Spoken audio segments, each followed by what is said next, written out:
आज की 50 ताज़ा सबसे बड़ी खबरों के लिए सबसे पहले चैनल को सब्सक्राइब कर लें। इस वक्त राज्य के लाखों नियोजित शिक्षकों के लिए सबसे बड़ी खबर आ रही है।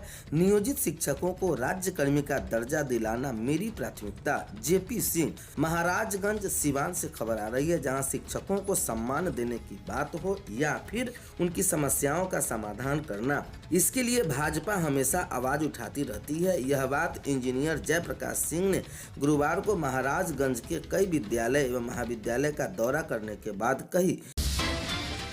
उन्होंने विशेष रूप से नियोजित शिक्षकों को सरकारी कर्मी का दर्जा देने एवं उनको स्थानांतरण की सुविधा प्रदान करने का भरोसा दिया।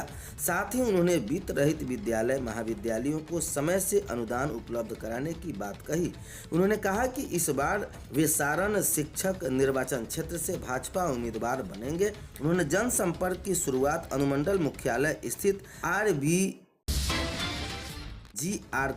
कॉलेज स्वामी कर्मदेव उच्च विद्यालय से किया। वहां से वह गोरख सिंह बीएड कॉलेज का दौरा किया। प्रोफेसर अभय कुमार सिंह, निर्देशक प्राचार्य अश्वनी सिंह, देव कुमार राय, सत्यनारायण कुमार, प्रवीण कुमार, मुरारी सिंह, मनोज तिवारी, मनीष कुमार सिंह आदि लोग वहां मुख्य रूप से उपस्थित थे।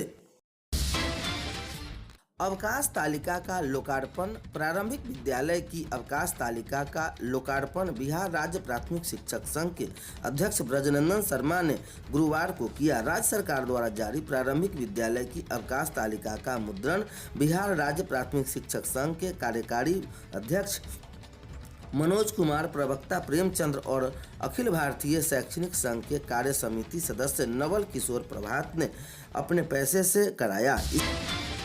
इसका वितरण शिक्षकों के बीच किया जाएगा। लोकार्पण के अवसर पर बिहार राज्य प्राथमिक शिक्षक संघ के कार्यकारी अध्यक्ष मनोज कुमार, प्रवक्ता सह मीडिया प्रभारी प्रेमचंद्र और कॉलेजिएट स्कूल नौबतपुर के प्राचार्य सुधीर कुमार भी वहां उपस्थित थे। 1 फरवरी तक जिलों को शिक्षक सेवा अपील प्राधिकार कार्यरत करें कोर्ट। पटना हाई कोर्ट ने अपने एक महत्वपूर्ण आदेश में राज्य सरकार से कहा है कि नियोजित शिक्षकों की सेवा संबंधी विवाद के निपटारे हेतु सभी जिलों के अपील प्राधिकार हर हाल में 1 फरवरी 2023 कार्यरत हो जाने चाहिए। कोर्ट के सख्त लहजे में कहा कि इसके लिए सभी रिक्त पदों को उक्त समय सीमा के भीतर भरा जाना चाहिए। यदि 1 फरवरी तक किसी भी जिला में कोई भी अपीलीय प्राधिकार रिक्त पड़ा रहा तो अवमानना के मामले में शिक्षा विभाग के मुख्य सचिव और अपर मुख्य सचिव को स्वयं उस दिन कोर्ट में हाजिर होकर स्पष्टीकरण देना होगा। रिक्त पदों पर 1 तक भरें। गुरुवार को हाईकोर्ट ने ऐसा आदेश दे दिया है। पीजी करने वाले छात्राओं को मातृत्व अवकाश की पूरी छात्रवृत्ति मिलेगी। नेशनल मेडिकल कमीशन के इस संबंध में नोटिस जारी कर राज्यों को आदेश पालन करने का दिया निर्देश।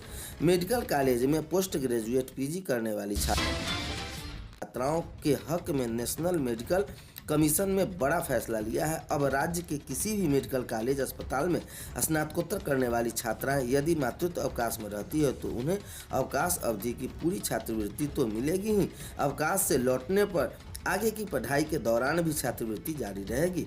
नेशनल मेडिकल कमीशन ने गुरुवार को इस संबंध में नोटिस जारी कर राज्यों को आदेश पालन करने का निर्देश दिए हैं। अब तक मेडिकल कॉलेज की छात्राओं के लिए जो व्यवस्था थी उसके अनुसार यदि पीजी पाठ्यक्रम के दौरान छात्राएं मातृत्व अवकाश लेती थी तो उन्हें अवकाश अवधि में छात्रवृत्ति तो दी जाती थी, लेकिन प्रसव के बाद पाठ्यक्रम पूरा करने की अतिरिक्त अवधि के लिए कोई छात्रवृत्ति नहीं मिलती थी। नई व्यवस्था पाठ्यक्रम पूरा होने में जो समय लगेगा उस पूरी अवधि के छात्रवृत्ति दी जाएगी। प्रदेश के सरकारी मेडिकल कॉलेज अस्पतालों में 3 वर्ष के पीजी पाठ्यक्रम की पढ़ाई की व्यवस्था है। 3 वर्षों के पाठ्यक्रम की पूरी करने के लिए प्रत्येक वर्ष की एक छात्रवृत्ति निर्धारित है। पहले वर्ष में छात्रवृत्ति 65,545 रुपये दिए जाते थे। सरकारी स्कूलों में छात्राओं के शौचालय नहीं होने के मामले पर हाईकोर्ट गंभीर। पटना हाईकोर्ट ने राज्य के सरकारी स्कूलों में छात्राओं के शौचालय नहीं होने के मामले पर सुनवाई की। मुख्य न्यायाधीश संजय करोल और न्यायाधीश पार्थ सारथी की खंडपीठ ने सक्षम पटना के जिला शिक्षा पदाधिकारी द्वारा हलफनामा दायर कर सरकारी स्कूल में छात्राओं के लिए बने शौचालय का आंकड़ा दिया गया। कोर्ट ने आंकड़ों के अवलोकन के पाया कि जिस स्कूल में 2000 से ज़्यादा छात्राएं पढ़ती है वहां सिर्फ 2 शौचालय है। वही गुलजारबाग के BNR ट्रेनिंग कॉलेज में 1075 छात्राओं में 2 शौचालय है। इसी प्रकार बालिकाओं के लिए शहर के कई सरकारी स्कूल में शौचालय की काफ़ी कमी है। कोर्ट ने अपर महाधिवक्ता अंजनी कुमार को सरकार का पक्ष रखने का आदेश दे दिया है। बिहार में शिक्षा के परिदृश्य से हो रहा गुणवत्ता और गुणात्मक सुधार। विजय चौधरी। वित्त मंत्री एवं जदयू के वरिष्ठ नेता विजय कुमार चौधरी ने कहा कि बिहार सरकार ने लगातार प्रयास से शिक्षा के परिदृश्य को गुणात्मक सुधार हो रहा है। हाल ही में प्रकाशित प्रथम संस्था की वार्षिक शैक्षणिक रिपोर्ट असर से इसका प्रमाण मिलता है। उन्होंने कहा कि बिहार सरकार अपने बजट का लगभग 5वां भाग शिक्षा के लिए निर्धारित करती है, क्योंकि समावेशी सामाजिक परिवर्तन का सबसे प्रभावकारी तरीका शिक्षा में सुधार ही होता है। चौधरी ने कहा कि शिक्षा के सार्वजनिकरण के क्षेत्र में उल्लेखनीय उपलब्धि है कि 98% से अधिक बच्चे विद्यालय पहुंच चुके हैं। गुणवत्तापूर्ण शिक्षा के क्षेत्र में काम जारी है। हर पंचायत में विद्यालय की स्थापना हो चुकी है। यह उनके लिए उपर्युक्त भवन, उपस्कर सहित योग्य शिक्षक की व्यवस्था अगले 2 वर्ष में पूरा करने हेतु लगभग 7800 करोड़ की योजना कार्यान्वयन की जा रही है। इसके बाद ग्रामीण क्षेत्र में शिक्षा का अभूतपूर्व प्रसार एवं विकास होगा। उन्होंने कहा कि दरअसल सामाजिक क्रांति के आधार शिक्षा ही बन सकता है। कक्षा में शिक्षक को चाकू से गोदा। 12वीं के छात्र ने दोस्तों संग दिया वारदात को अंजाम। अध्यापक की हालत नाजुक बताई जा रही है। एक आरोपी को पुलिस ने पकड़ 3 फरार। प्रैक्टिकल की परीक्षा लेने पहुंचे थे शिक्षक। पश्चिमी दिल्ली के इंद्रपुरी इलाके में गुरुवार को 4 छात्रों ने एक सरकारी स्कूल के शिक्षक पर चाकू से ताबड़तोड़ जानलेवा हमला कर दिया। शिक्षक स्कूल में 12वीं कक्षा के प्रैक्टिकल लेने के लिए आए थे। घायल शिक्षक भूदेव को BL कपूर अस्पताल को भर्ती कराया गया, जहां उनकी सर्जरी की गई। फिलहाल उनकी हालत अभी भी नाजुक बनी हुई है।